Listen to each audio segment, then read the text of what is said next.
It doesn't get easier. I got stronger. I'm a walking contradiction with endless possibilities. Emotionally, I'm unstable. Physically, I'm weak. Mentally, I am strong. I am a wounded healer. It doesn't get easier. I got stronger. I'm love. I smell like home.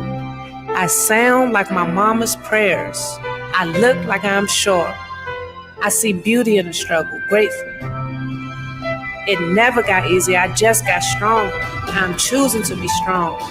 Be a voice for those who have been silenced. Speak on the unspoken like a phoenix, still I rise. It won't be easy, but you will be stronger. I'm here. You are here. We are here.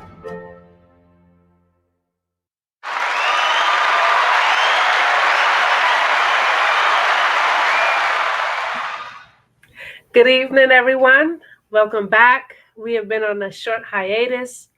So welcome back to the Silent Skills Podcast. We talk about various domestic violence issues and everything that comes with that.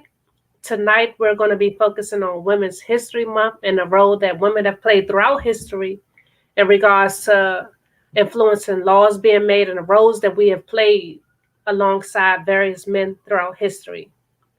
Thank you for being here. Thank you for joining in.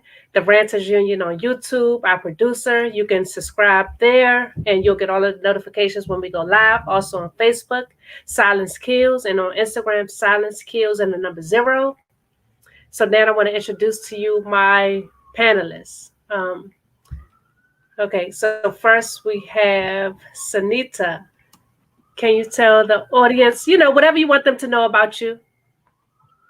Hi, yeah, of course, Sheharia. So my name's Sanita. I am from the UK, so I'm from England, and I obviously have my own story, my own trauma with domestic violence, and I have since escaping my relationship have started my own book, which is to be published this year, which goes on to show kind of psychology behind the abusive man and also the psychology behind the victim of domestic violence.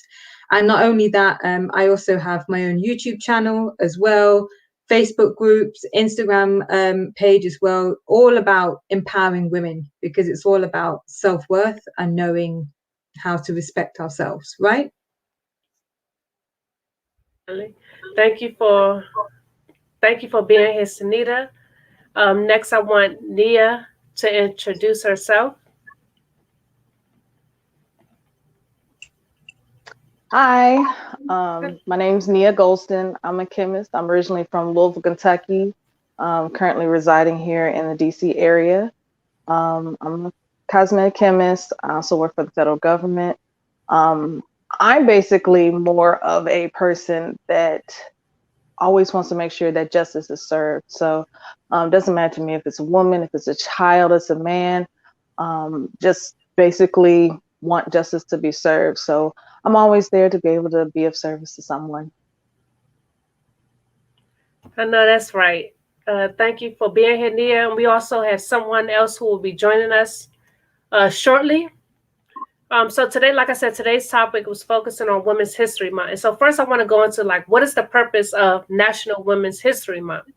It was created to kind of recognize the narrative, culture, history, and influence that women have had on almost everything. Women have been powerful forces behind every great movement that you can think of.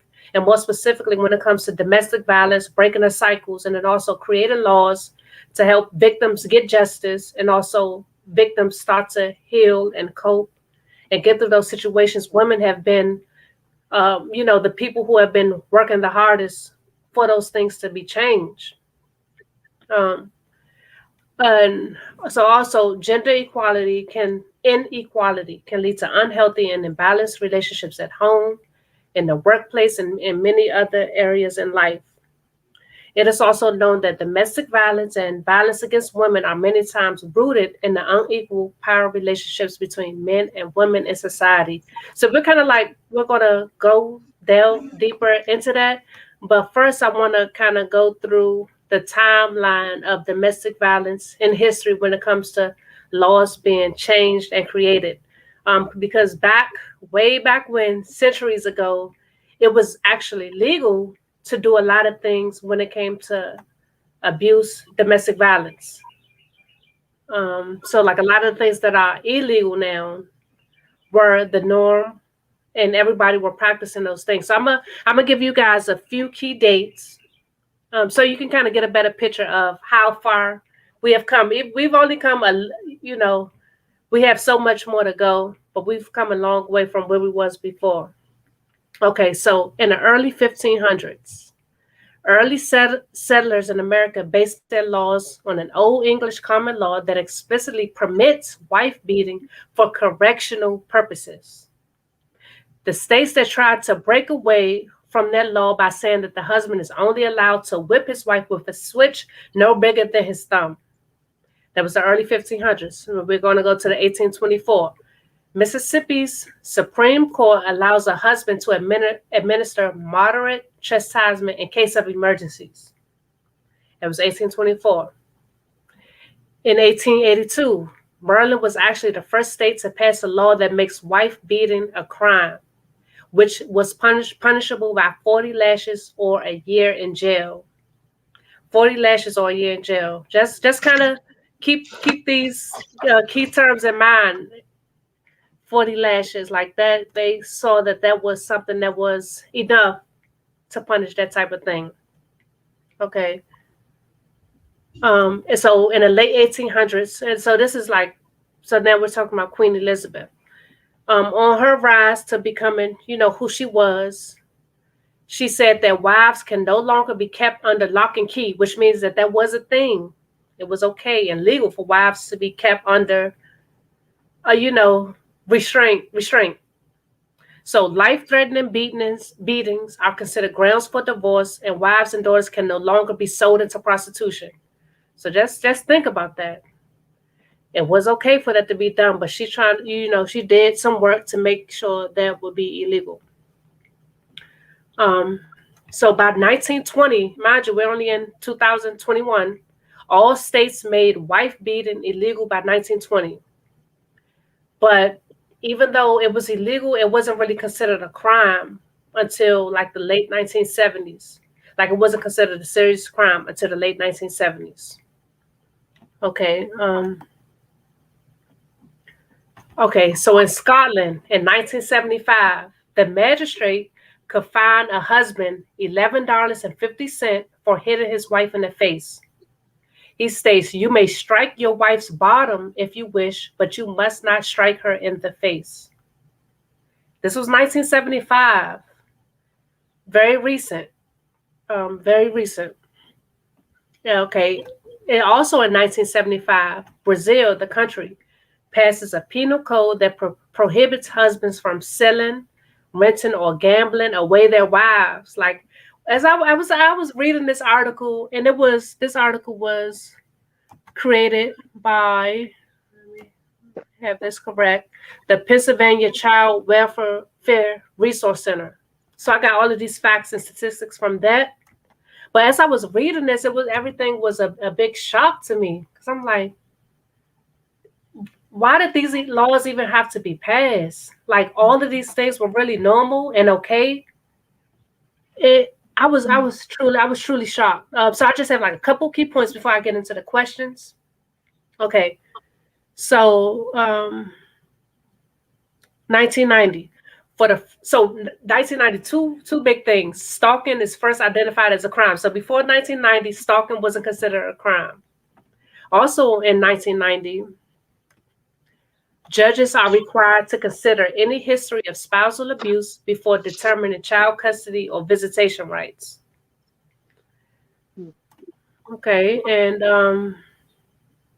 in 1992, the American Medical Association releases guidelines that doctors should screen women for signs of domestic violence. Okay, so first, any comments about any of that before we move into the questions? Sanita? Yeah, this is why it's not surprising that the laws are so inflexible towards domestic violence now because we've been dealing with sexual inequality for such a long time. It's been historical. So this is why we're fighting so hard now to have these domestic violence, laws put in place, which obviously we've come a long way based on what we've just heard, but there's still a hell of a long way to go. And we're fighting this tide because look at our history. Why it's no surprise that it's so hard now, because look at where we were. It was almost like it was normal. It's been normalized, and that we're breaking the norm by trying to get new laws put in place, by trying to have new policies put in place, by trying to fight this to tell the world that it's wrong. So yeah, there's a lot to say about this right now, but I'll let Nita say something. I mean, I agree. I definitely agree, because you see in history how even just history of everybody's country has heck, really not even country, just us being humans, how we've actually been on this earth, this planet, and how we've actually had, now I guess say, come to pass the phrase common sense ain't so common. So one person's point of view and perspective is different from another person's point of view and perspective. And so one person, now it's become a collective body of thought, saying, hey, what used to be, what you thought was cool, is not cool anymore. It really has some lasting effects going into the future. And it's like, hey, why not go ahead and stop it while we can, or at least change the perspective, change the projection of where somebody's path is going while we can, while we have that flexibility of thought where their mind is like a sponge and they're easily malleable when it comes to that kind of thinking. So yeah, we have a lot to come up, to fight. We're dealing with a brick wall here, but a brick wall can be broken. Definitely, definitely. And I think I guess the key point there is that a lot of the patriarchy is still in place from way back when. And hopefully we'll get to a point where that just isn't the case. Like, we've been getting into some of these powerful and leadership roles, and that has helped us a lot in terms of becoming congresswomen, senators, and everything like that. But if it wasn't for that, we would still be back in the 1800s, legally getting beat on by our husbands. So I guess my first question is, why do you guys think it took so long to make these outdated laws outlawed? What took so long to make those legal things become illegal? Nia? Well, slavery was never right, but it was always legal. If you put it on the books and put whatever type of logic, whether it's a fallacy or not, to it, to justify it, to explain it, then yeah, that's what you're dealing with. They're able to say, oh, okay, great, that sounds good. All right, let's go ahead and put it on the books. Who votes? Say A, say nay. That's what we're fighting with. Like I said earlier, common sense ain't always so common. So you have to actually first get to the root of why these particular laws were on the books in the first place. What was the mindset of those in that time? After you kind of get to grips with that, then you can sit there and go forward and understand, okay, is this thought process something that has evolved, stayed the same, had just a little bit of manipulation? You got to understand how it's going forward and how it's still surviving, because that's basically all it is. Someone has allowed it to survive. And from there, you need people that are able to, hate to say it, have to get the support in order to overturn or to change or to actually abolish those laws. Because a lot of things that we do to another person affects us and that other person, the intended party. So you got to have a couple of different thought processes going on in order to understand how and why we're going to be able to change those laws. Right. I definitely agree with all of that. Sanita? Yeah, I absolutely agree. It's when you have a belief system in place, it's very hard to shake that belief system, because then that belief system just gets passed on and passed on and passed on. And then before you know it, it just becomes learned behavior. It's normalized. And that's basically what we've seen. We've just seen it being normalized, because it was like, well, my mom was abused and her mom was abused. And before you know it, it's what we call intergenerational trauma. That is basically what it is, but it's just been passed on and passed on and passed on. But I think there's a couple of other things here. Is back then, imagine you would be completely ostracized to go against society as well. Because imagine before these rules come in place, imagine saying, I'm upping and leaving my marriage because of my husband is hurting me, he's physically hurting me, he's emotionally torturing me. Society wouldn't have said yes to that. So to go against society was a massive thing as well. So that's probably why it took so long to find the people that had the courage to stand up against society. And I think another thing is, imagine you're trying to get rules put in place against domestic abuse, but the people that are in these high places are often perpetrators. If you look at judges, if you look at police officers, if you look at people in places of power, they often are attracted to those roles of power because they themselves require that power and control, because they are narcissistic or they are abusive. Or, not saying this is a sweeping generalization, say everyone is that it's a police officer. No, just some individuals. So imagine you're trying to change rules, but the policymakers and the people, behind the red tape, are the ones that are actually narcissistic. So why would they want to change the rules? Yeah, they wouldn't. They wouldn't, because they know they're the one benefiting off of that power structure. Yeah, there's always a benefit. There's always a benefit. Yeah, somebody's always benefiting when it comes to that. We have a comment from Talea Heard. She says, you hit the nail on the hat. Definitely. That's definitely true. We have another comment by Bobby. She says, we live in a society where men have historically been given the authority and positions to make laws that benefit themselves. That's definitely true. It's a cycle that keeps on going, because if they're the ones making the laws, they're the ones benefiting from the laws. It kind of keeps those victims stuck in this cycle of just submitting, because it will be outlawed if they didn't. They will be punished if they didn't. They will be the ones, being hurt if they didn't just go with the flow. And that made me think about a certain topic. I've seen the topic come up various times, saying like, why did marriages from, decades and decades ago last longer than a lot of marriages now? I'm not saying I agree or disagree, but some of the key points that people said they lasted longer before were, because of reasons like this. Like people were afraid to speak out.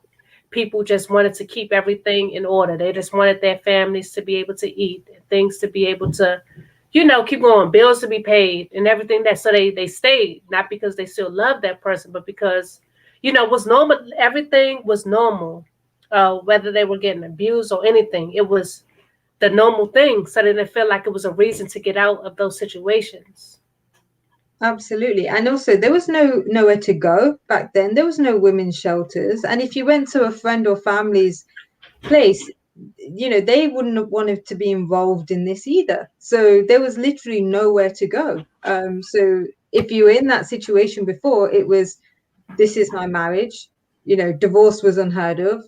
I can't call the authorities because they'll just laugh at me. And even still to this day, the authorities in some cases do not take domestic violence seriously. So they was like, well, this is my bed and I need to lay in it now. Oh, but don't forget business. A lot of marriages were business deals, business arrangements. So it had nothing to do with love at all. So for them, it's, well, I bought this property. This person is not a person anymore. It's not so much my wife in the sense of, oh, I love my wife, she's a partner, whatnot. It's like, no, I'm head of this company.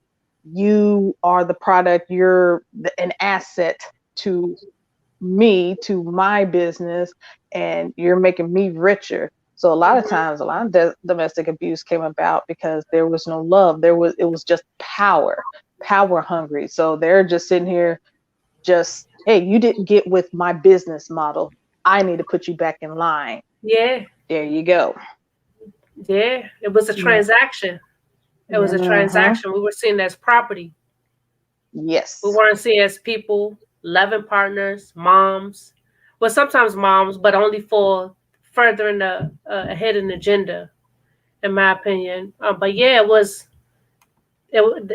exactly about that. Transactions. I want to go to some of the comments. So the first one we have is from Miss Ravioli. Keyword magistrate could. Okay, so I guess that means that they did those things because they could. Yeah. We have another comment from Bobby. She says, I feel that because of past history and laws that have given men these rights historically, it has been passed and have been received as acceptable to do it now. That's true. That's definitely true. Like, it's a thing. It's normalized, and everybody's just following suit because they feel like that's the right thing to do and because it benefits them. We have another comment from Cassius Kelso. Here to learn. Peace, ranters. Thank you for tuning in. Thank you for being here, Cassius. Okay. We have another comment by Louisville and the League. Just checking in. Hey, Louisville. Thank you for tuning in. We are back.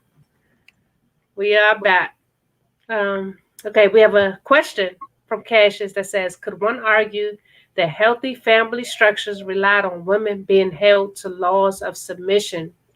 Wow. So that's an interesting question.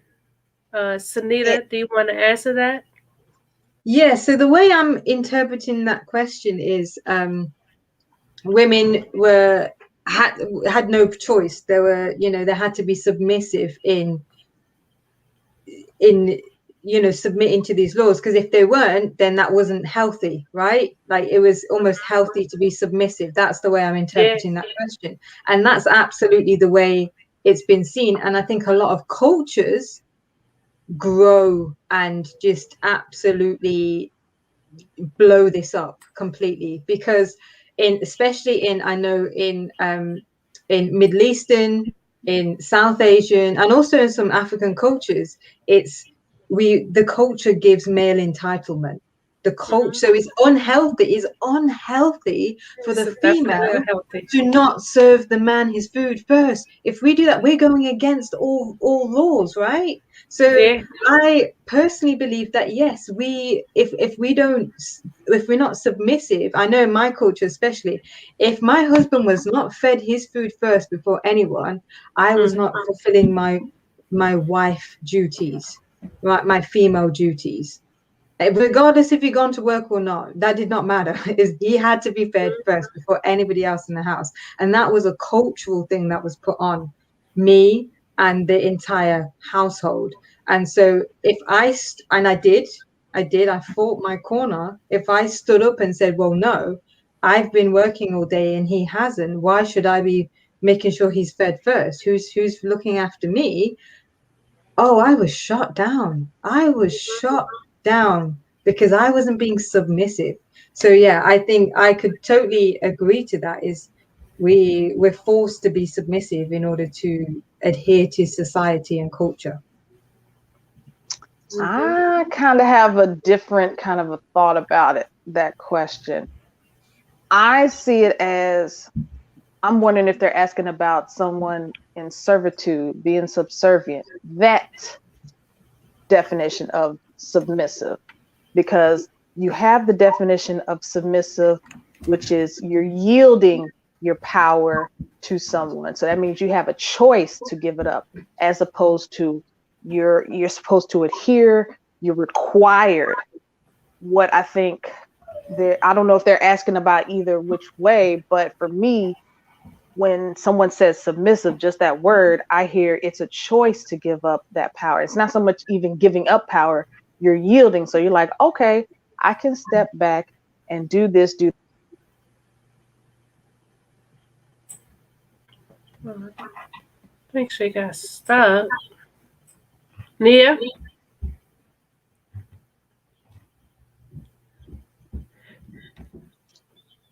Okay.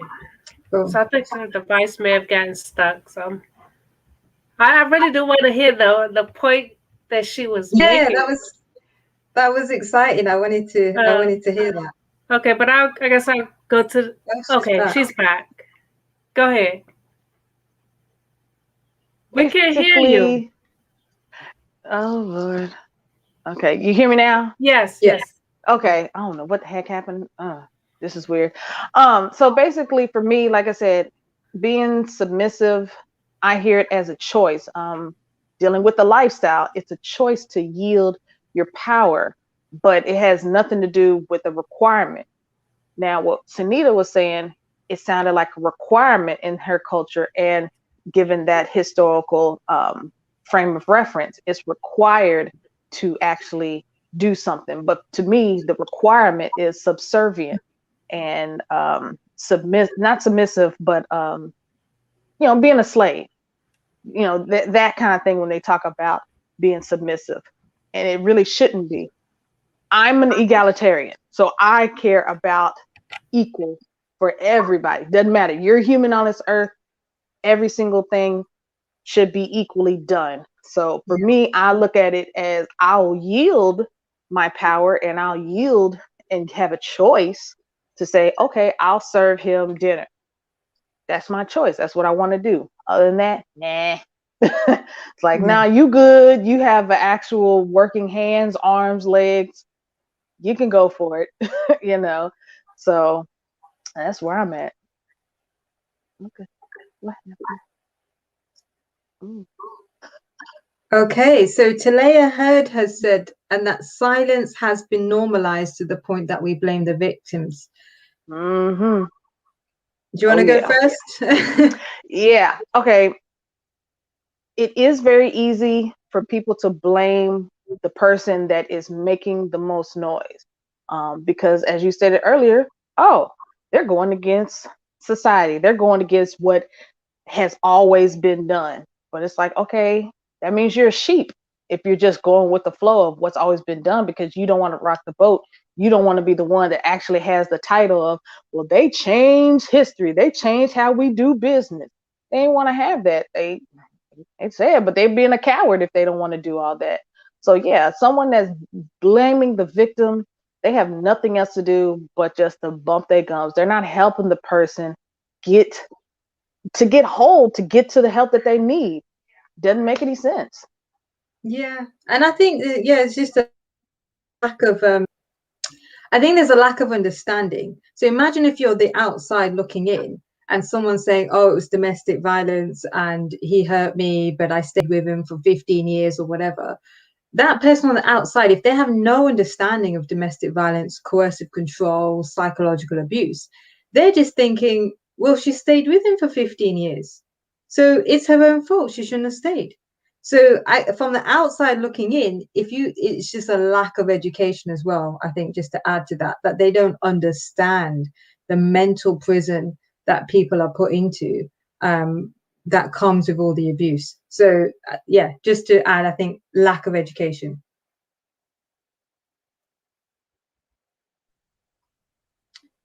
Okay, this is weird. But I got you. I heard the last thing.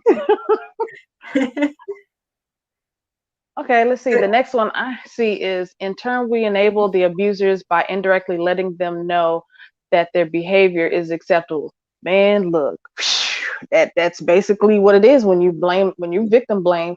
Yeah, you're basically enabling. You're basically saying it's okay, it's cool. But like you said, Sanita, if a person is not educated, they're not going to be able to know how to correctly or properly approach, to be able to speak to, forget the abuser. We ain't even talking about that. We talk about talking to the actual victim.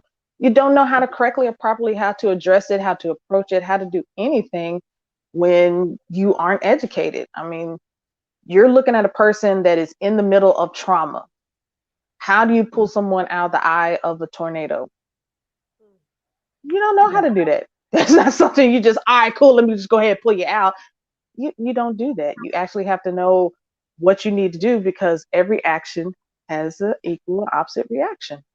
And that's a very good point, because there still to this day isn't a structured program for women to recover with. There still isn't a program in place that women all around the world can follow a program for their recovery that have gone through psychological trauma or physical trauma or anything like that. So that's something that needs to be put in place. But yeah, with the I think with abusers, even silence is taken as approval for their actions. So even not saying anything at all, even if we give them the silent treatment back and stonewall them back, that is taken as approval for their behavior. So yes, of course, we're enabling them by staying and for allowing them to disrespect us over and over and over again.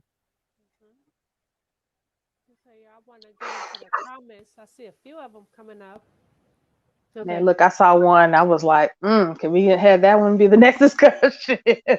So Talea says marriage equals security. That definitely is a thing for a lot of people. That gives them that financial security, that comfort, that everything, so they can still live their lives comfortably, even if they're being mistreated. Yeah, that is actually, there's a lot of data which shows, because I researched a lot for my book, and there's a lot of data that shows that the abuse is very much in proportion to the level of commitment. So obviously marriage, but then also very much in proportion to the number of children that a woman has with him as well. So yeah, so that was interesting. And another thing is obviously economic abuse plays a big part for women that are either unemployed or on very low salaries. So the marriage equals security. Yes, there's a lot of women that won't leave because of the financial security and everything that comes with marriage. Yeah. Right. I definitely agree with that. And so Cassius says women benefit more than men do in a legal marriage, especially in divorce. So I would say, I wouldn't say that women benefit more. It all depends on prenups and all that. Right. Type That's of I'm like, thing. that's kind of Yes, I wouldn't say women just always benefit more, because No. so everybody comes into a marriage with different equity, like assets and things like that. So I don't think the woman automatically benefits more. But when it comes to custody battles, I do feel like women are awarded at a higher rate the children when it comes to custody battles. I do feel like the courts of law leans more towards women having the child than they do towards the man having the child. Yeah, but and those need to be changed too. Yeah. So and on that note, I mean, me going through a divorce did not in any way, shape, or form financially benefit me in any way, shape, or form. So I strongly disagree with that. And also my mom went through economical abuse and she just got rinsed. She got absolutely sucked dry financially. So I actually think there wouldn't be such thing as economical abuse if we were the ones that were going to benefit from divorce. Right. Mm-hmm. We have another comment from Brooklyn. It says, in today's society, I don't feel as though the ladies are able to have any form of obedience nor passiveness, let alone respect for the male figure, which leads to so much conflict. Okay. I don't feel as though the ladies are able to have any form of obedience, passiveness, or respect for the male figure. Okay.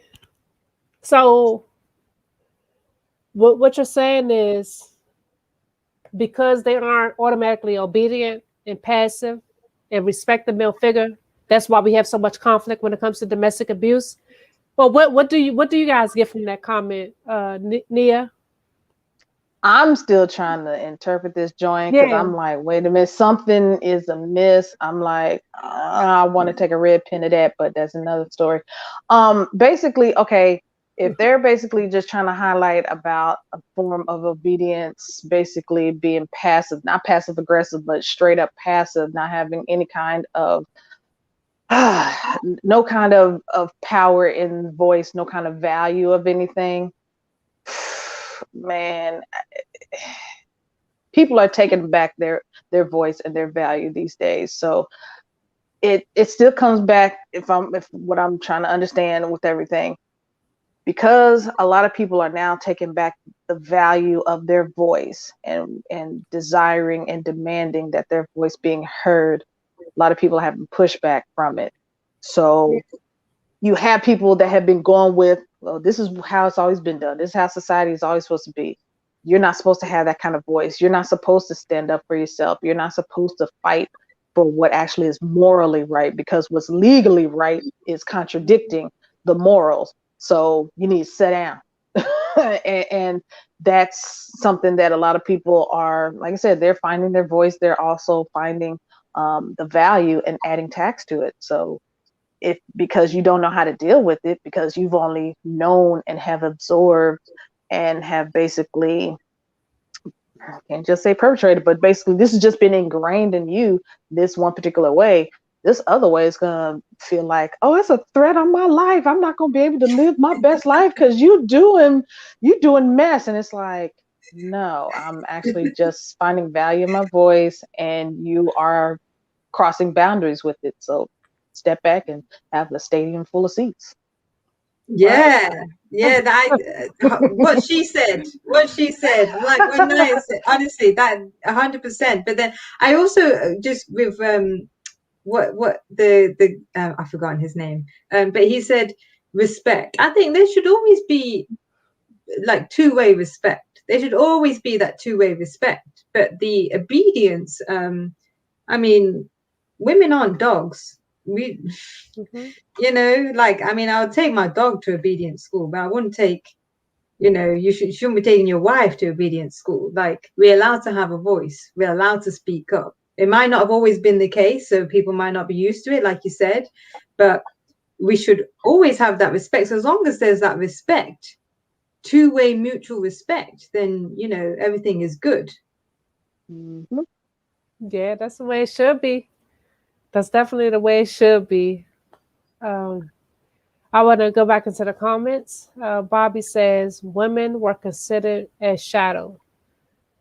That's definitely true. It's like you are weighed against your advantages and disadvantages. Oh, she's worth this because she's, you know, this age, or, you know, this weight. Like that's how they used to view us. Like your value goes up if you're younger, you know, like all of those things. Or if your family had wealth, like it's crazy how they used to work. We weren't seen as human. We were seen as something to give pleasure to another person. Like we didn't have a say. We didn't have a voice.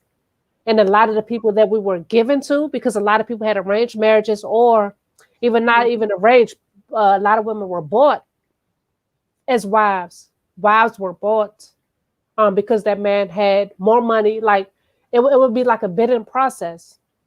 The more money you had, the more likely you would be to get that woman, because the family will be benefiting off of that. So it's like for a lot of years throughout history, we didn't have a voice. We didn't have a say. We were just tools. We were just, you know, manipulated. We were just objects. Mm-hmm. And then I think today it just looks different, but it's still the same thing. And it's just very sad, and it definitely impacts why. For my first question, why did it take so long to outdate a lot of these laws? You know, because like a lot of these peoples are still in power. You know, people just still have that same idea, and I think a lot of times today they don't want to admit it because it looks bad, or then these political figures and they'll get canceled and you know everything else. But really, I do feel like a lot of people still agree with all of these laws that were in place back in the 1800s and even before then. It's just very unfortunate for where we are today. But I do think we had a few more comments that I missed. Let's look here. Or maybe not. Okay, so my next question: does D.V domestic violence on women look different now than decades ago. So Of decades ago, like course. I said, it was, like a lot of things that I pointed out, business and stuff like that. But now I feel like it shows up in a lot more ways. Do you want to expound on that? I feel it Yeah. does. It does look different because you have different avenues. You have, let me put it this way, the abuser and the victim, the way that they're living has evolved and changed. So you have the victim learning about a lot of different ways how to, of course, I've seen on social media, talk about, oh, okay, you can go to dial up Domino's, tell them a certain code phrase, code word, whatever, and they know exactly what to do to help you. But then also on the other side, the abuser side, they have also different things that have been evolved, different tools that they have access to. So it's just, things are looking different. I know you had stated, Shehariah, that back in the day, talk about, well, a lot of marriages didn't break up, and you might have known about, your grandparents having a second family down the street, or just on the other side of town or whatever, and nobody got divorced. It's just, okay, I know about this, and just go on about their lives. Now it's just so totally different. People, yes, are in the cancel culture, but it's just, things have evolved. Things are not like how it was back then. Yes, you needed to have a village physically to help raise a child and to help stay together, help build, because everybody relied on everybody else's economic situation. But now it's like, hey, I got my own money, you got your own money, so I don't need you. If you lay a hand on me, cool, I can go ahead, pick up the kid and go, once I've gotten to that point of being mentally, physically, and psychologically strong. Like, hey, I can pick up, go, move on, and go do something else in order to heal and live a better life. So yeah, things are totally different. They're not just sitting here just sitting with it and just allowing it to just happen to them. They making sure, hey, I want this to stop. I definitely agree with that point you made. Like now, even though we are as far as we should be, but we are more equal than we were a couple hundred years ago, especially when it comes to pay, rights, the right to vote, the right to have a say, the right to speak out when you're in a business meeting. Like those small things, but they mean so much. And that definitely has an impact on whether or not a lot of women stay during these modern times, because a lot of women now have more of a choice than they did before. So I agree with that. Sanita? Yeah, I agree.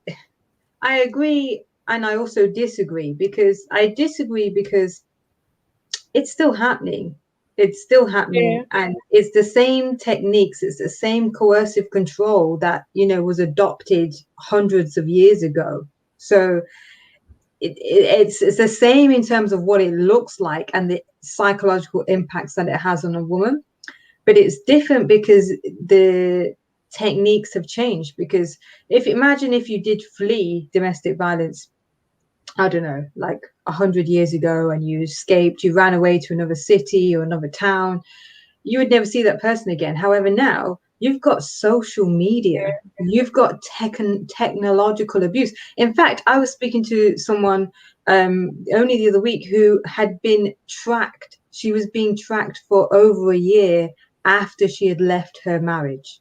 Can you imagine? He was watching everything. He had installed spy software on her computer.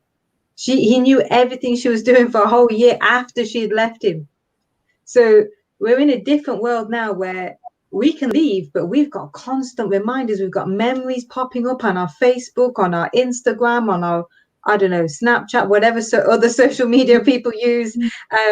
And so I feel like it's much harder to almost stay away from abuse now than maybe it was before, because yes, we've got more places to go. Yes, we've got women's shelters, we've got women's aid, we've got refuge, we've got all these amazing charities in place, which I'm very grateful for.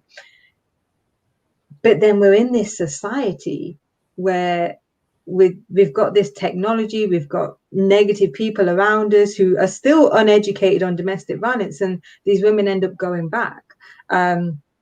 So I think it's gone from alienation before to now us just being victims, and we have the victim put on us a lot more now than I think we ever did before.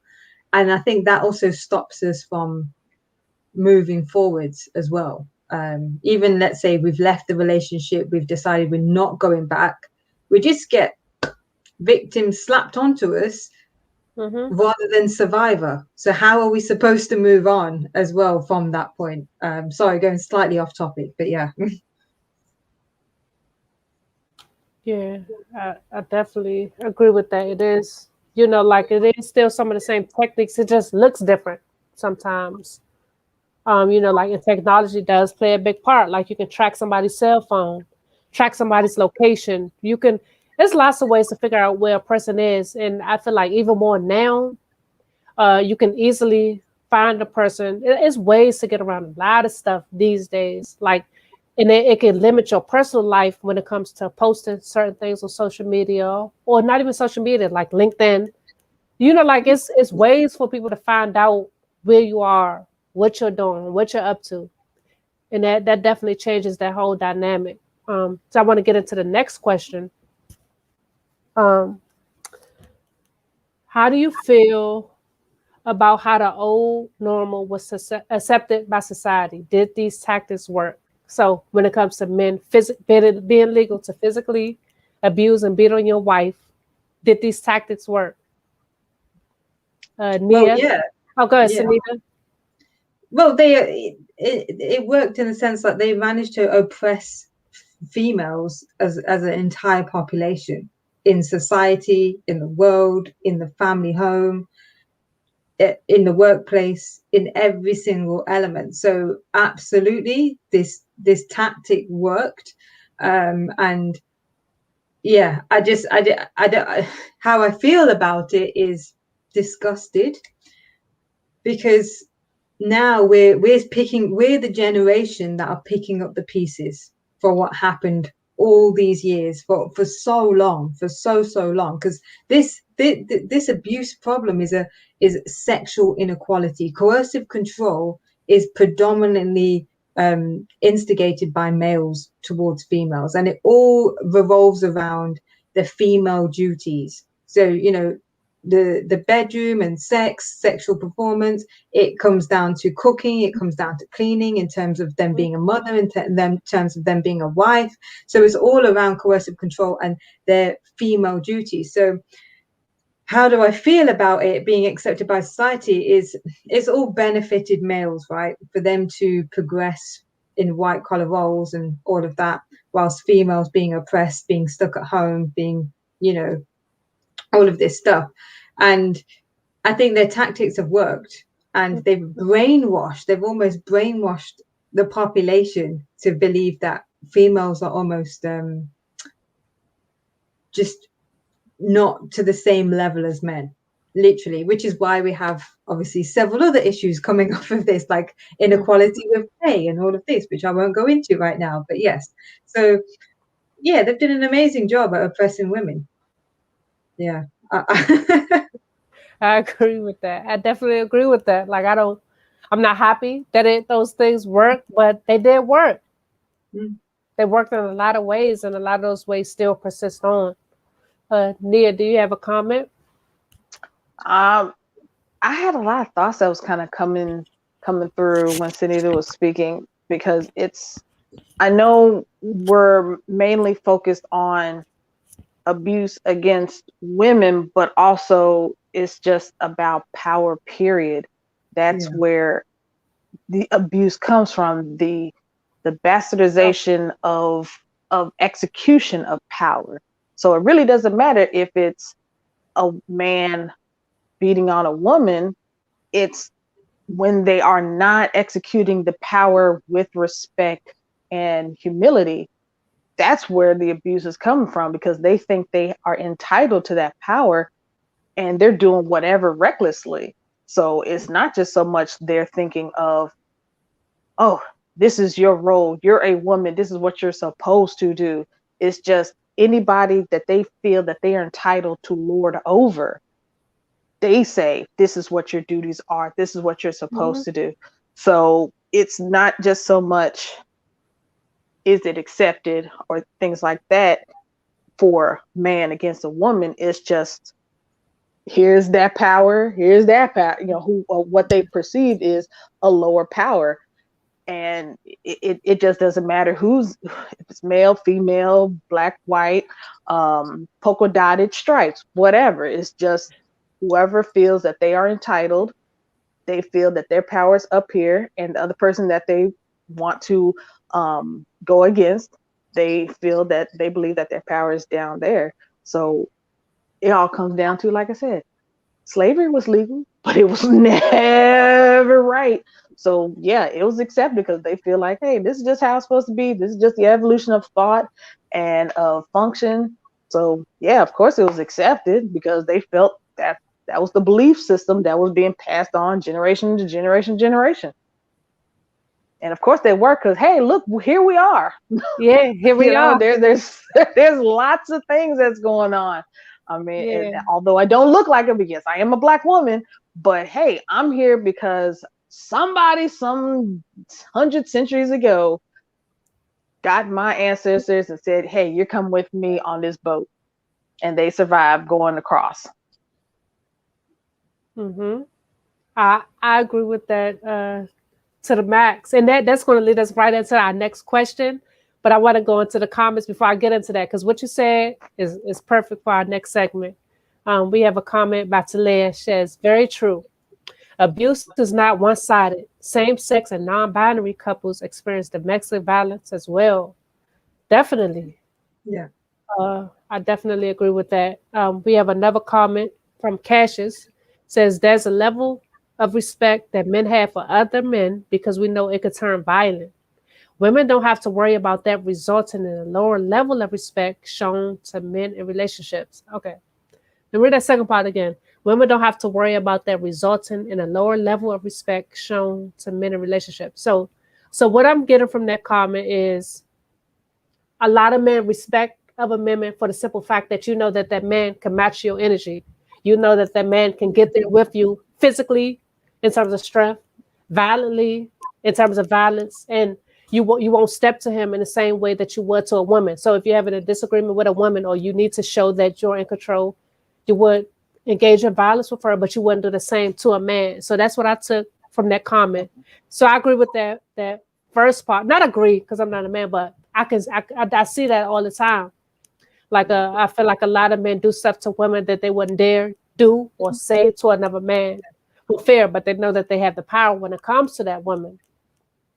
You guys have any comments about that? No, I mean, that's basically, yeah. I've never seen a guy sit there and to, I don't want to be too vulgar on here, but to nut up to a woman, the same way that they try, they don't nut up to a dude. They're like, oh, okay, all right, big dog, I got you. All right, cool, yeah, I'll go sit down, whatever, and it's not even somebody. It could be somebody that they perceived as a beta male, someone lower than them. Mm-hmm. But once they step to them, they're like, oh, okay, I got you. Okay, all right, you put me in check. Okay, cool. But let a woman that actually could possibly have more muscles, everything, very intelligent, more than them, they still gonna try it. They still will try it just for the simple fact that, hey, you have different chromosomes than me. So, who cares? Come on, I'm gonna try my luck. Right. So, yeah. I agree. Yeah. And then sometimes it goes in their favor, and so that's why I feel like they continue to do it. That's just as simple as that. It's just all very sad. It's all very sad. Okay, so this next question, let's talking about power, and Nia, you was mentioning a lot about it all comes down to power control, and that's exactly what domestic violence is based on. So what are some of these traits of a powerful role or a non-powerful role when it comes to any type of relationship, intimate or otherwise? Okay, I got one. Mm-hmm. one thing I didn't mention in my intro is that I'm a member of a sorority, largest Black women's sorority, Delta Sigma Theta Sorority Incorporated. But when it comes to all of those in the actual grouping, National Panhellenic Council, all of those organizations, there is the made versus paper dynamic.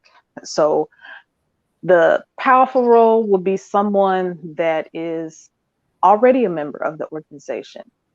The non-powerful role is the interest, or those that are actually online.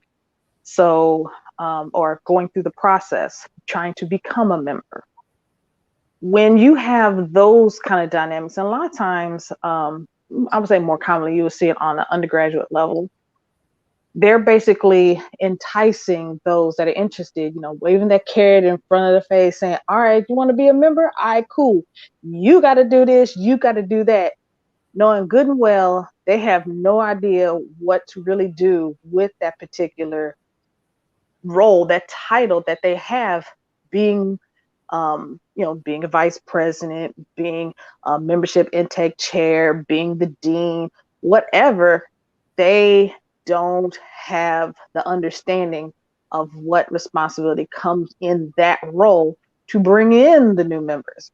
So yeah, you have a lot of power hungry people that basically are being reckless and doing things that they have no business doing, and they're doing it all in the sake of, well, I want to make sure that you're a very thorough and legit member of my organization. And they don't own it. So it's not their organization, but they feel like they are the gatekeepers.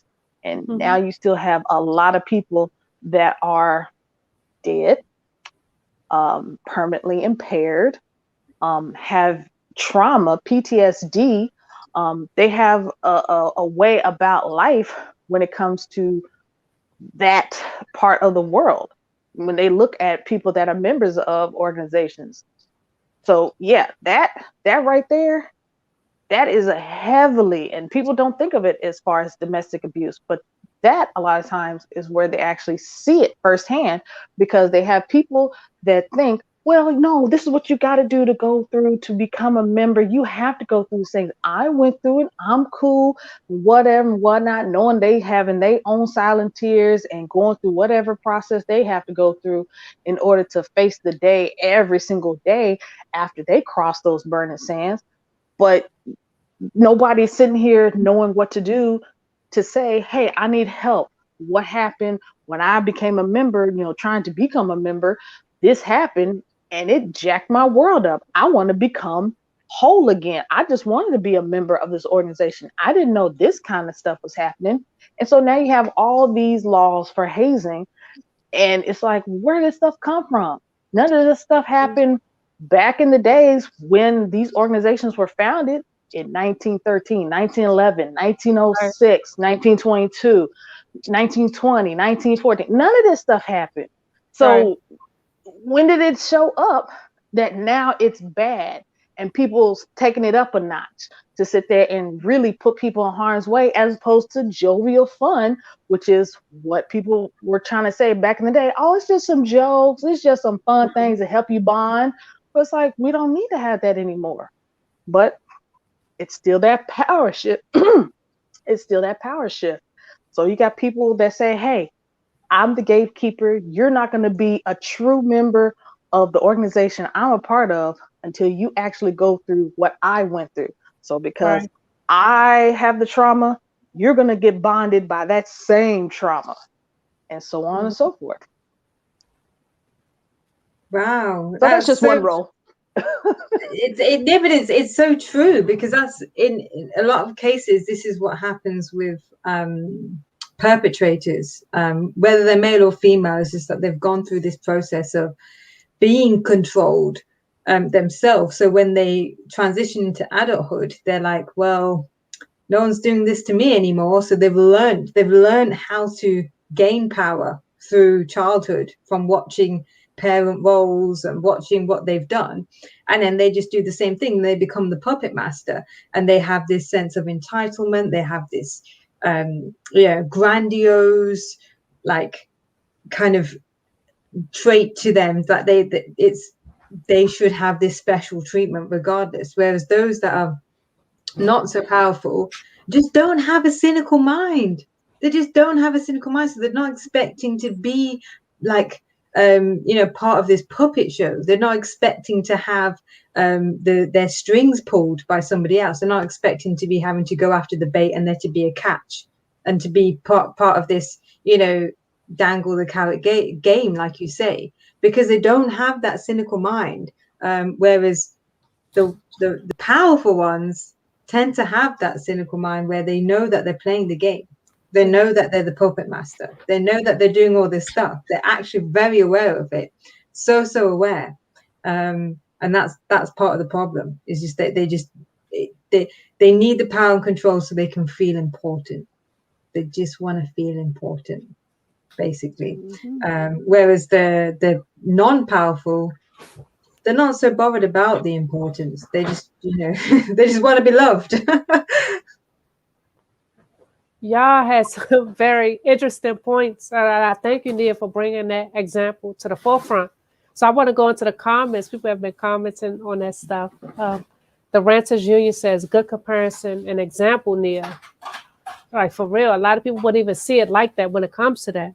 But that's very true. And I haven't even pledged, but I can see from the outside looking in how, the stuff that I would see with my eyes, how it could probably damage a person. Cassius says, sounds sicker than joining a gang. LOL. And see, a lot of people always throw that up. That is so easy, just like victim blaming, to always say, oh, well, MPAC ain't nothing. It's just a gang. And it's like, not really. It's just when you get to that aspect, you got to get to the heart of the matter and to actually address those people. It's one thing, as we've stated, it's one thing to be able to change the laws. We know stuff is wrong and it needs to be changed.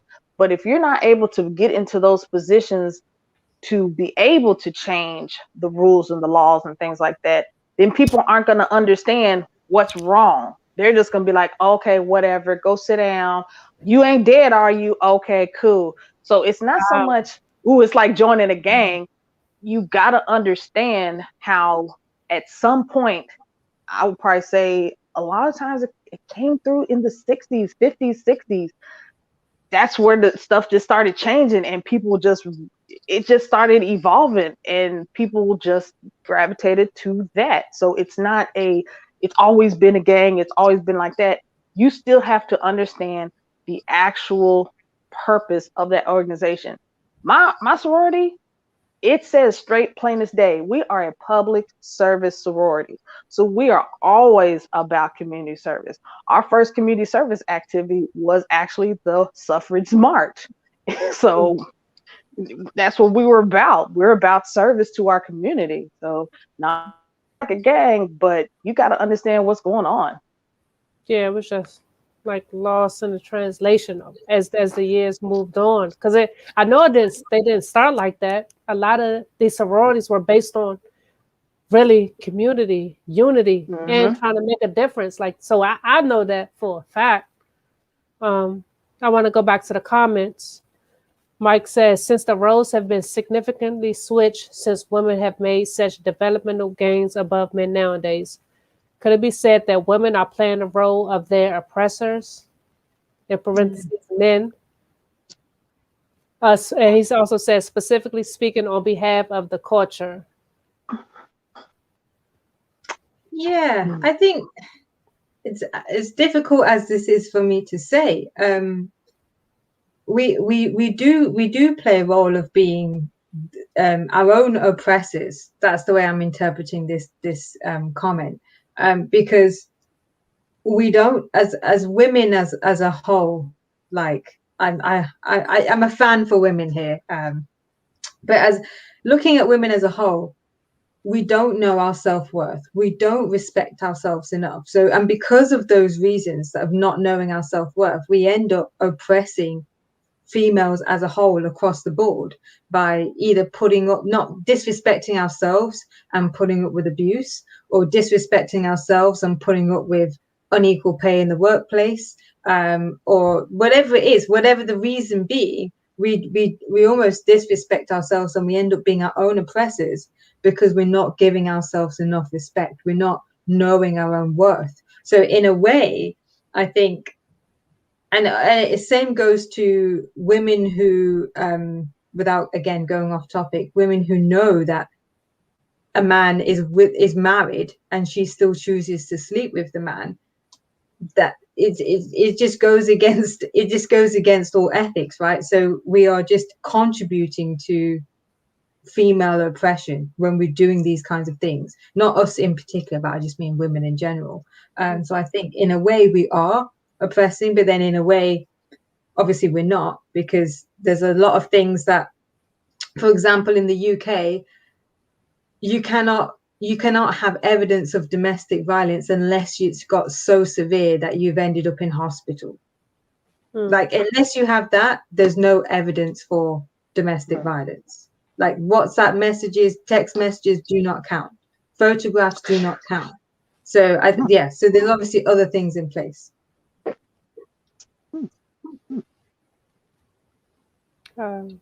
Nia, do you have a comment? That just threw me off, really, because it's like, wow, here's evidence that you can actually, here in America, you can take a picture and text messages, recordings, anything. You can take that to court and, hey, you got a case. So if their case is basically saying, were you seen by a doctor? Did they check you out and get an x-ray and whatever? Everything basically making the hospital or the medical clinic the actual court of law, almost saying the evidence isn't true and verified until it comes through the hospital. Like that threw me off. Yeah. In a court of law, you need to have either been to the GP surgery, evidenced it there, gone to the hospital, or gone to a women's shelter, evidenced it there, or called the police to your home and logged something there. So unless you've done any of those things, you don't have warrant for like anything in regards to domestic violence. Yeah. And so there's a lot of work to be done. There's a lot of work to be done here.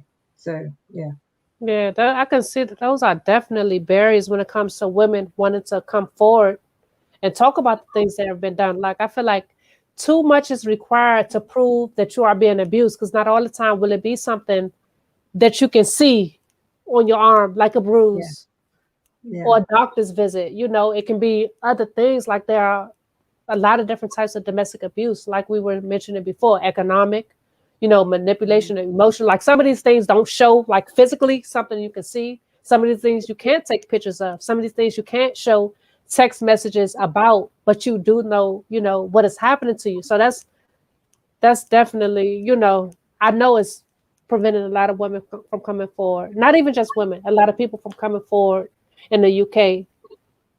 So like even in DC, when you try to go to the court protection, try to get a court protection order, they say that they ask you questions like, did he specifically threaten you? So even if you have certain evidences or stuff like that, they can't really do enough if he hasn't threatened you. And a lot of times, even if you aren't threatened, you are still being abused. Like, I was in a similar situation in my last relationship. And I was like, no, well, he didn't threaten me, but it sounded like a threat. Like, to me, it was a threat. Even to them, they was like, well, did he say specifically that he would do this? I'm like, no, but I know that he would, you know, it was a blurred You line. knew the intention. Yes, exactly. And, I knew the intention on the statement. And that's the problem. In fact, it's the victim, whether the perpetrator is male or female, it's the victim, the partner of that perpetrator, who knows the perpetrator better than anyone else, better than literally anybody else. So if that person, whether they're female or male, is saying, they're coming for me, like, you need to do something, this is where the authorities need to be educated, because that person knows more than anybody else. And this is where I think there's just a lack of, because they're like, oh, but is it a threat? But did he actually say that? We don't have that on record. Yeah. It's just bizarre. It's just mental. It's mental. Mm-hmm. And I do know that like a lot of organizations are trying to be more trauma informed and, you know, train different people for those roles, but all of it is very new. So I know that someday we will get to that point, but right now it's all very new, and it's just leaving a lot of people in a, you know, behind because of these specific stipulations. Okay, so that's leading us into our next segment. I just kind of wanted to look at dictators / world leaders and their role in displaying power, abuse, and how maybe their women and wives have possibly enabled them in their actions. So I'm gonna just go through a few examples, and I want to hear what you guys think. And I'm going to try to pronounce these names. I'm gonna try to pronounce them. I don't like getting people's names wrong. Okay. All right. So, okay, for this instance, a dictator is known as a near absolute ruler known for human rights abuses, restrictions on freedom of the press, and oppression of opposition.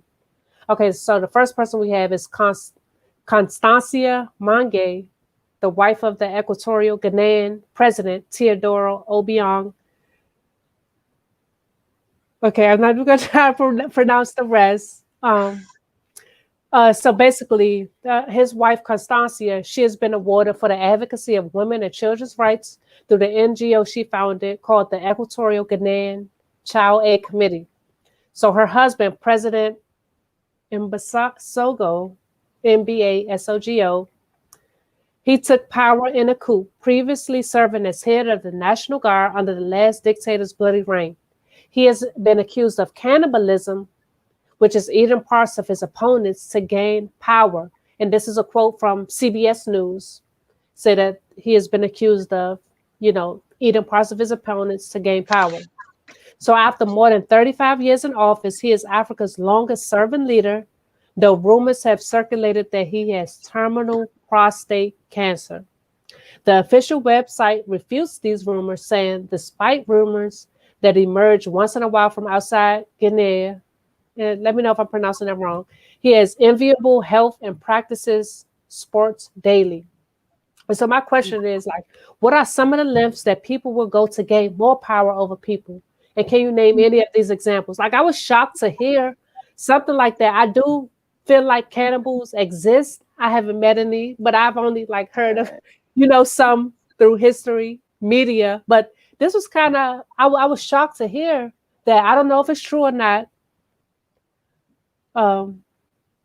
Nia? Man, look. Okay, the simple fact that he's sitting here, he ate their body parts after conquering them. It's like, yeah, I got your king here. Is this your king? He tastes like chicken, but it just, oh gosh, that's just like a straight, that's a straight petty move.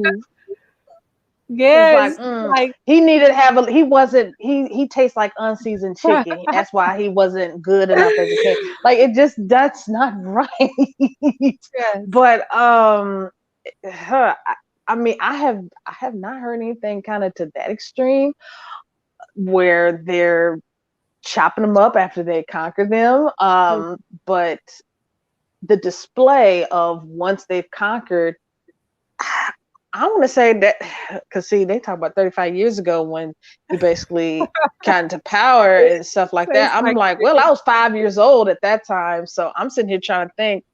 I don't know. Like, I don't remember anybody being like that. Like, the only thing that I've really heard of has been the conflicts, but not so much after the conflicts. What has been happening so that, okay, let's get peace in the land and go forth, whatever. All right, we had this argument and, you know, we're trying to move forward. I haven't really heard anything.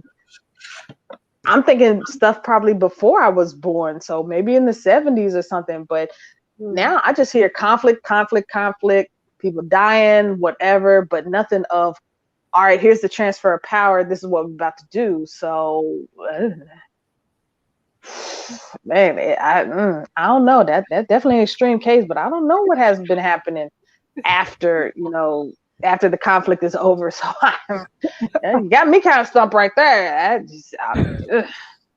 But yes, they are unseasoned. That dude was unseasoned chicken. Yeah, I don't really, I haven't met a cannibal. Hope I never meet a cannibal.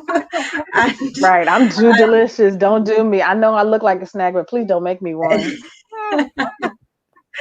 I think people just want that level of significance. They just want that level of importance, and they'll do, sometimes we do good things and we do bad things to get that significance. So imagine if no one's giving you that attention, but then you go pull a gun out on someone. Oh, you just got attention just like that. You just got a level of significance. You got a level of status above them just like that, right? So what are some of the lengths that people will go to gain more power over you? They'll do anything, but because it doesn't mean to say that they do things in a good way. They will do bad things in order to get that level of significance for themselves, because that's one of the 6 human basic needs that we need is significance. We all have that need to a certain level, but it's whether we're choosing to do good things or bad things to get that need met. That's the difference. So in terms of what they'll do, I mean, if you look at abusers, male or female, if you look at the violence with intimate terrorism, is what they call that level of violence where there's a lot of coercive control involved, they will kill. They will do whatever it takes to protect their reputation, to protect their public image, to protect whatever it is they need to protect, so no one knows who they really are, so the mask doesn't fall, right? So people will do anything. Even some cases, I mean, I was hearing a story the other day where a woman and her 2 children went missing, and I can't seem to think that's a coincidence, especially when there was filed cases against him for domestic violence and child pedophilia. So, I think people will do anything to protect their reputation and to get that level of significance for themselves as well. Do I know of any examples? I mean, I don't think anything beats cannibalism and killing people, to be honest. Right. Yeah, I mean, just an example close to home is that my ex-partner would just denied everything just to protect his reputation, like went to so many lengths just to protect his reputation. So yeah, like I just think people will do whatever it takes, whether it's good or bad, in order to have their needs met with their level of importance and to protect their reputation. Yeah, I definitely agree with all of that. People don't want to look bad. They don't want to look bad. They know what they're doing to you behind closed doors, but they don't want other people to see that. They want to maintain their reputation. Everything that you were just saying, like people will go as far as doing whatever they can to silence you, whether that's by trying to kill you, choke you out, or all of the other extreme lengths that people will go to just so you won't say anything. Like I feel like people will get most violent when they know that you're about to expose them, when they know that you're about to go to the police, when you know that you're trying to give them consequences for their actions. They will go as far as they could to make sure you cannot speak, whether that's scaring you, physically beating you, or trying to kill you. They will go as far as trying to kill you so that you can no longer speak about what they did and, exposing them. So that's my answer to that question. Like they will literally try to kill you to still have that power of you and to not let people know who they really are. Okay, I have another example. A lot of us have heard of Kim Jong-un, the North Korean supreme leader, and his wife Ri Sol-ju. Okay, So it was a rumor going on that she had made like homemade pornography films, and that she had a promiscuous lifestyle. Promiscuous lifestyle. Um, so there are some reports that claim that her husband Kim ordered 9 musicians who were supposedly perpetuating these rumors to be executed, says NBC World News. So I'm gonna give you a little more information about him. These are just like that, not to encompass all that he does. These are just a couple points to point out power and control. So Kim Jong-un took over the role of supreme leader when the country was already in trouble with skyrocketing poverty and starvation rates. Still, the supreme leader himself lives a 7-star party lifestyle. Since taking power, he has replaced many of the nation's top military leaders and other officials who served under his father, and according to analysts, show that he is secure enough leader that he can shed his closest support. The Wall Street Journal reports. So basically, he purposely fired these people who were under his father's rules to show that that you are replaceable. And I feel like that's a very extreme power, display of power. To go that far. First, that he executed all these 9 people who were, whether it was a rumor or not, saying these things about his wife. He executed them, had them executed, because they were spreading these rumors. And then secondly, to just get rid of all these people, whether they were good in their positions or not, just to show that you are powerful enough by yourself. That it's a power play. Yeah. Do y'all have any comments about that one? I ain't scared. What you say? I ain't scared. But I darn sure be like, all right, how much you paying? I gotta be a musician for this is the job. I'll pass. I ain't scared, but I'll pass. Be like, nah, I'm good. I don't want to see that.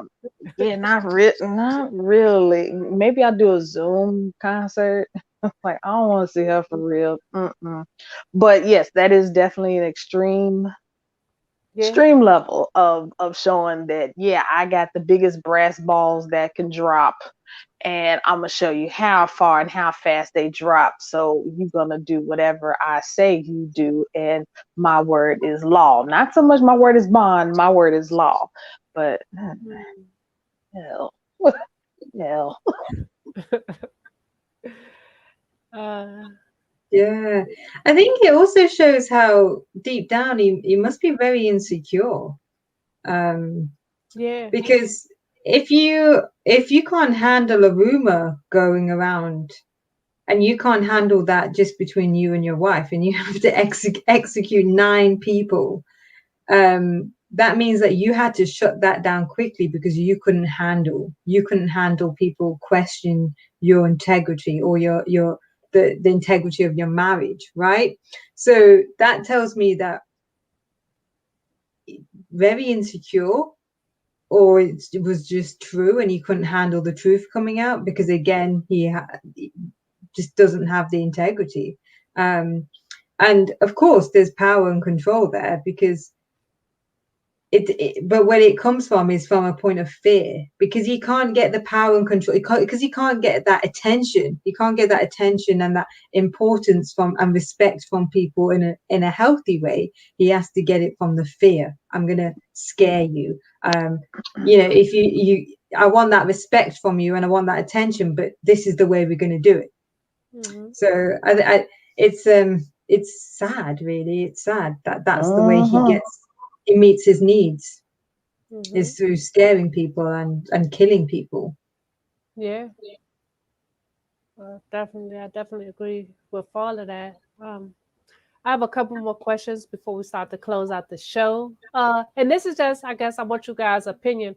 But somebody that is acting like this over other people or executing people and doing all these things like cannibalism, do you think that they could be also abusing their wives, or do you think they treat their wives off limits? And this is just a personal opinion that I just want to hear how you guys think about that.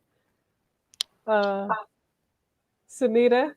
Yeah, I mean, honestly, if you take this man, Kim Jong-un, if you take him, if he is a no bullshit, I'm sorry for swearing, he is a, you know, no crap allowed dictator, right? So if he is not allowing someone to even a rumor, like if he's not even allowing a rumor in the outside world, do you honestly think he is going to take any crap in his own house? Like, and I'm not saying crap, I mean as in a woman telling him to wash the dishes, or the woman even asking him to do something. Oh no, of course he's being abusive. In fact, he doesn't even know it's abuse. In fact, he probably thinks this is normal. He probably thinks this is absolutely normal. So in fact, abuse, domestic violence probably doesn't even exist in Korea. Like well, especially in North Korea. I just think it's probably just such a norm because they just live in this dictatorship.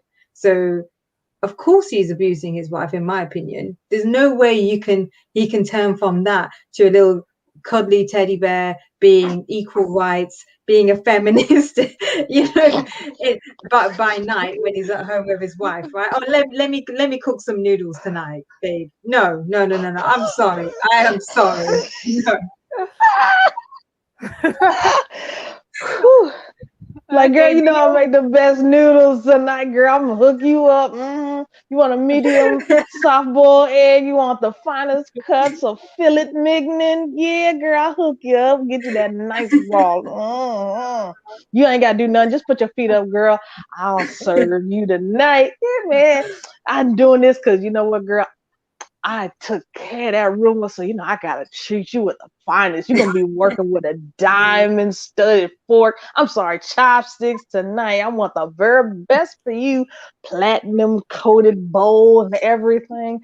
Yeah, no, that's not gonna happen.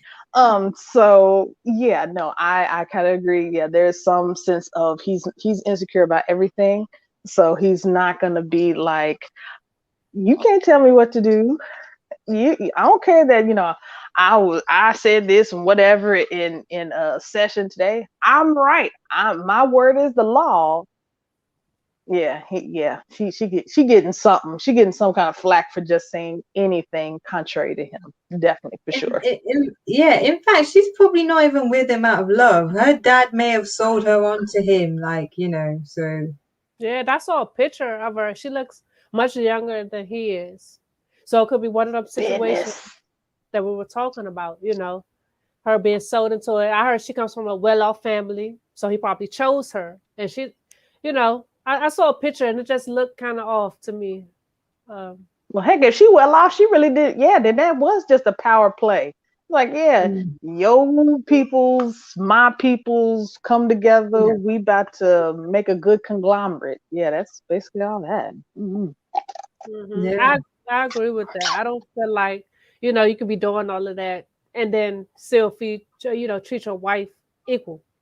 It shows how you feel about people, and when they subordinate you, well, you know what you'll do to them. So I feel like that's on screen and off the screen. So that the next question: are their wives enablers? So the wives of these dictators, or even any leader or, you know, person of power who abuses people, do you feel like they are enablers? I would say unknowingly. Unknowingly, at times they would be enablers because they know, okay, this is how the day-to-day runs. This is how the life goes, the lifestyle that now I've gotten accustomed to, being the spouse of said leader, blah, blah, blah, blah, blah. So they might only come from the point of view of whatever you need to do to keep this lifestyle intact, as opposed to looking at the bigger picture and knowing here's this, and you go with the other side of the pendulum and see, oh, what you do here affects this over here and changes that or whatever, you know, not thinking on a more broader global scale. So to be able to say, oh, don't do it like that, do this because here's the consequences for those actions. Sometimes they're looking at keep the lifestyle going, as opposed to saying, well, if you still want to do this, just know you gotta have to deal with that later on or whatever. So they might not try to do it, But yeah, it happens that they are enablers at times.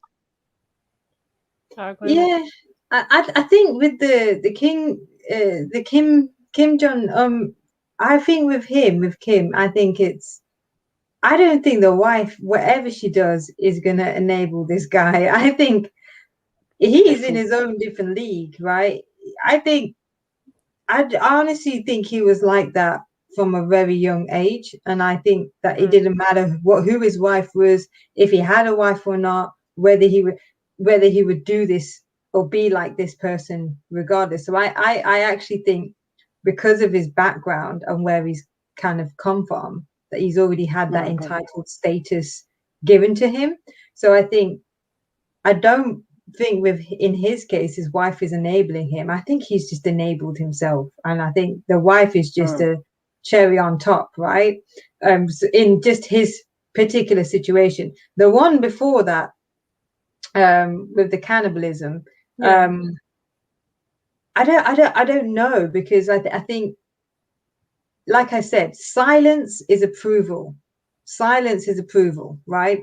So if you, by not doing anything and staying in the situation, you are enabling them. But then in the same situation, if your life depended on it, would you really leave? Would you really leave a king? Would you really leave, the supreme leader of the country when you know he's just going to execute you if you try and leave? Right. So I think I think in her case she's enabling by staying, but she doesn't have a choice. But I also think he's just in his own little world, in his own bubble. He'll do whatever he wants anyway. With the other example before, with the cannibalism, I think it's difficult. I think, yes, although she's trying to do good, I think just by, again, staying and not saying anything, you kind of are. Like, it all comes back to you disrespecting yourself and your own values by staying in that situation, right? So yeah. Okay, yeah, that is a good point too. Like you can't just leave somebody like that. If they did that to those people that they don't claim to love or aren't with, just imagine what they would do to you. Because it would mess up their reputation and just everything. So yeah, fear is a very real thing. Could you date? My next question: could you date someone who exerts these types of power over people? Could you be with somebody who had that type of control and did those type of things to people? Yeah, I'd have to question every single, like after the first time of knowing, I'd have to question every single dish they bring to Thanksgiving and Christmas, potlucks or whatever. Be like, are you sure this ain't, the chest meat of little Johnny from down the street who you having an argument with? Like, what is in this? What is in this? Is this mystery meat for real? Like, you just gonna say, oh, it's a mystery. I'm not gonna tell you. It's a surprise. Like, hey, what did you make? But outside of that, no, I definitely do not try to entertain. But of course, everybody always brings their representative at first. I know I've definitely been in situations where a guy has taken advantage of me, and it didn't show up until later that I really understood that, oh, okay, now the representative, the mask and everything has coming off and they're showing their true colors. So from there, yeah, I'm definitely getting out, definitely distancing myself, things like that. A lot of times it's cost me friends. It's cost me my job. It's also has cost me the trust of some people that I thought was supposed to be in my circle. And they've also spread their perspective of me to others. Still to this day, there's still some hard feelings. There's still some thoughts of people, from people that look at me in a specific way because of what this one person did almost 2 decades ago. So yeah, it's definitely nothing that you want to be in. So I definitely want to try to nip it in the bud, get it, have that mask and that representative period to come real quick, and for them to actually be authentic, always show the raw, honest truth. Yeah, and that's a very good point, Naya. We don't always know who these kinds of people are. They have this. They're actually. Dr. Romani actually talks about how narcissistic. So obviously, abusers can be narcissistic, but not all narcissists are abusers, right? But she talks about how narcissists find more women and date more women than healthy normal men because of this charm, because of this persuasiveness, because of all of this amazing exuberant personality that they put on and just envelop you in all this love, right? So it's not the question of could we date someone like this, because we all wouldn't. We all hands down flat out wouldn't. It's the question of, do we love ourselves and respect ourselves enough to walk away from that as soon as we see it? That's the question. Because none of us would. None of us would date anyone like this. It's only if we just don't even give ourselves an ounce of self-worth, that soon as the facade drops, that we don't love ourselves to be like, I deserve more, I'm going to walk away from this, because this is not love, right? But if we don't know that, if we don't have any self-worth, it's so easy for someone to berate us every single day until we're ground down to nothing, right? Mm-hmm. Yeah, I agree with that. I don't think people go into situations agreeing or, you know, wanting to enforce what these people are doing. It just kind of happens. And then a lot of times they're afraid to leave. But then also, like you said, we do have a choice ultimately when it comes to that. Like, I don't think any of us like watching this show would be ended up dating a dictator. But yeah, so that was my last question. This show was just to kind of basically talk about how women have influenced policies, and like without women, we wouldn't have come this far when it comes to criminalizing domestic violence. I feel like we would still be living in laws of the 1800s if a lot of women didn't fight for rights, fight for civil rights, fight for voting rights, fight for laws to be enacted. So without women, we wouldn't be where we are in terms of rights today. So I just salute all women all over the world for like doing that work to get us where we are. Like, we've come a long way. We aren't at the end of point yet, and we still have a long way to go, but we have come very far. And without women, we wouldn't be able to put people in jail today for committing some of these crimes that they do, stalking, molestation, and everything else. Yeah. So yeah, thank you guys for being here, and see you guys next week or the next time we come on. So thank you for being here, guys. Thank you so much for having me. Yes, thank you. It's a pleasure as always for being here. Yeah, y'all got to tune in on the next time. Absolutely. Stabbed 12 times, paralyzed, always reminded, it doesn't get easier, I got stronger. I'm a walking contradiction with endless possibilities. Emotionally, I'm unstable. Physically, I'm weak. Mentally, I am strong. I am a wounded healer. It doesn't get easier, I got stronger. I'm love. I smell like home. I sound like my mama's prayers. I look like I'm sure. I see beauty in the struggle, grateful. It never got easier, I just got stronger. I'm choosing to be strong. Be a voice for those who have been silenced. Speak on the unspoken like a phoenix, still I rise. It won't be easy, but you will be stronger. I'm here. You are here. We are here.